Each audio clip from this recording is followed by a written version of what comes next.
Mummy ఎచ్చేస్తున్నావు mummy. షిజుగాడు అలిగేసి అన్నం తినలేదు ఇవాళ. అందుకని బనానా అయితే కొంచెం ఇష్టంగా తింటుంది కదా.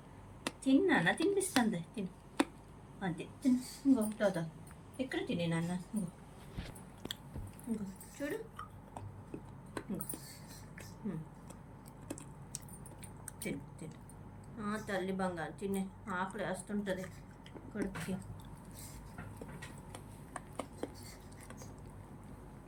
ఇవాళ అలిగాడు పాపం. ఎవరి మీద? మమ్మీ మీదే. ఇవాళ వినాయక చవితి, వీడికి ఎగ్ పెట్టలేదు, చికెన్ పెట్టలేదు, సాటర్డే, అందుకని పెరుగు పెట్టాననేసి అలిగేసి తినడం మానేశాడు అన్నాన్ని. అవునా?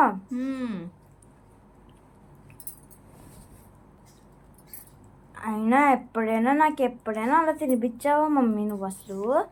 నువ్వు చిన్నపిల్లవు అయితే నీకు తినిపించేదాన్ని. అదే చిన్నపిల్లవు కాదు, బడితే ఇప్పుడు, అందుకే నీకు తినిపించలేదు. అదే చిన్నపిల్ల చూడ అంత పొట్టదు దీనికి. అయినా ఇది 2 months బేబీ అమ్మా.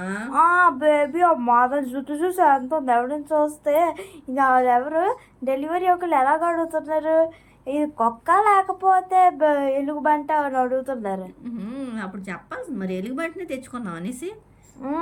మొన్న గణేషుని కొనడానికి వెళ్తే ఆంటీ నా పక్కకు ఒక కుక్కని వచ్చేస్తే అంటున్నారు, ఇటు ఈ పిల్లిని కుక్క పక్కకి ఎందుకు పట్టుకొని వెళ్తున్నావు అని అడుగుతున్నారు ఆవిడ. అయినా దీని మొహం చూసి ఎవరు కుక్కని అనుకోవట్లేదేంటి అంటే, కుక్క అంటారేంటి, ఇది మన పప్పి అనుకోవట్లేదేంటి ఎవరన్నా, అందరూ కూడా పిల్లి అనుకుంటున్నారు. అయిపోయింది నాన్న, ఆకలి తీరిందట మా దానికి, అందుకని ఆకలి తీరింది నాన్న. ఇంకా తీరిందా? కొంచెం తినమ్మా, ఆకలి వేస్తుంది, పొట్ట ఖాళీ అయిపోయింది నీకు. మా షిట్జు తినడం చూడడం కానీ మీకు నచ్చితే లైక్ చేయండి, షేర్ చేయండి, సబ్స్క్రైబ్ చేయండి, దాంతోపాటు కామెంట్ కూడా పెట్టండి. Bye guys.